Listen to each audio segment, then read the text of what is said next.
bit more about this. So, Simon, we have seen diverging performances, particularly as it pertains to diversifying revenue from oil to non-oil sectors. How is that effort going? Has momentum slowed across the GCC? I think it's uneven.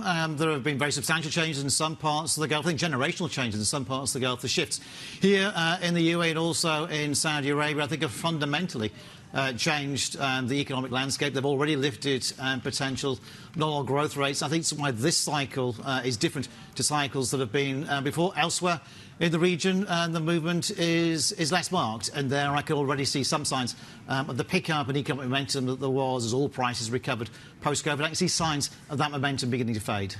You're still constructive, though.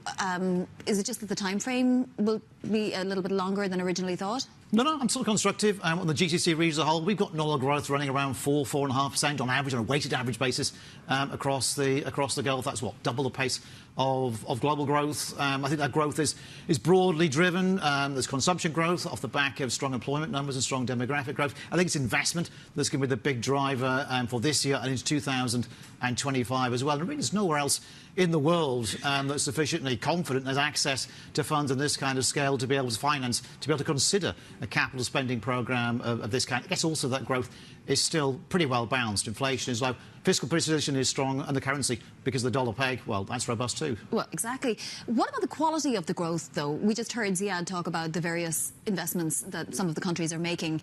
Maybe not all are paying off in the way that the countries would like. Is the quality of the growth strong?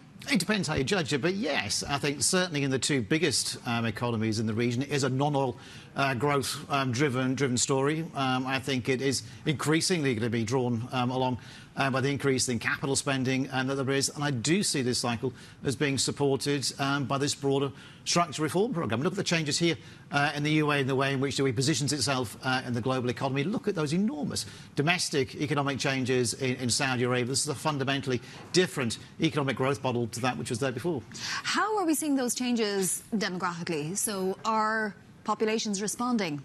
I think they are. And again, the demographics is one of the things that marks this region out. You know, there are other parts of the world which have strong demographic growth, have youthful populations, but none really that can offer that kind of demographic profile with the wealth that the GCC already commands, the openness to inflows of new people, to new expatriate workers bringing their skills and their capital alongside that domestically driven demographic expansion. Yeah, I think it works. You mentioned capital. Are the capital markets strengthening? Are they as robust as they need to be for this growth to continue? It's a work in progress. Some parts of the region clearly are ahead of others. Equity market development is gaining pace. The IPO programme that there's been over the last 2 or 3 years is part of that. And certainly I'm talking to many more international equity investors about the Gulf than I have been in the past. But debt market as well. You know, this region is now a key member of the emerging market indices. It does have access to global markets for funding at a time when other parts of the world are struggling. So, yeah, I think it's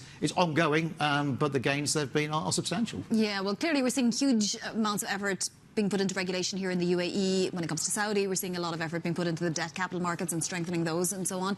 What concerns you about the region? There are headwinds. Of course there are headwinds. I think part of it is what happens when you've had a growth story which has been so strong. Incremental growth can become a little harder to generate, hard to maintain momentum. Obviously, the geopolitics creates headwinds as well. Uncertainty brings hesitancy, and that inevitably reflects on the kind of spending choices that get made. Also, in a very strong dollar environment, the appreciation of the dollar driving Gulf currencies higher. That makes it easier to export non-oil goods and services on a price basis. And interest rates. I mean, interest rates are significantly higher than they would be if the Gulf ran its own monetary affairs. That means that monetary sense is tight, which means the reliance on fiscal support is greater than it would otherwise have been. My forecasts are running off oil at $80 a barrel. So quite a conservative number given where prices are today. And I think that does give the region the fiscal space to offset some of that monetary tightening or otherwise be holding the growth story back. Let's take one example. Let's take Saudi Arabia. How does it navigate relations with other countries? China and the US is really what I'm aiming at here. How does it keep both happy and also sort of warm relations with both? Well, I think Saudi's prime focus is looking after its own interests, and I think what you are seeing is a much stronger assertion of a clear Saudi national identity. That's apparent in the political decisions that get made, but also increasingly in the economic choices as well. Saudi can be part of both camps, of both parts of that geopolitical landscape, and that's clearly key to its economic fortunes. What I do see increasingly, though, in the region as a whole, particularly in Saudi Arabia for those economic links, is a shift east for trade, for capital flows, and that's clearly got very strong government-to-government backing as well. Absolutely. The Israel-Hamas war, is that impacting growth rates in the region, or, you know, decision-making in terms of aiding Egypt, for example?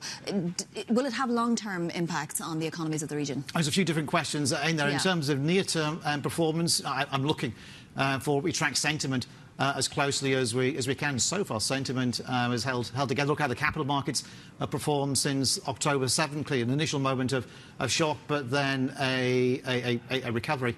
I think in terms of the capacity that this region has to absorb those kinds of geopolitical uncertainties, with the balance sheet so strong, I think the risks to stability are low. Clearly, it has some impact on the kind of growth outlook, because, you know, we're in a very different geopolitical environment, the one we expected to be in on October 6th. And those uncertainties now have some impact on the spending choices that get made. But I say so far, what I'm seeing is sentiment holding together well. You know, the consumer sentiment that I see looks good. The conversations I have with governments and other policymakers around the region's awareness of the uncertainty, but also still a very strong commitment to those long-term development plans.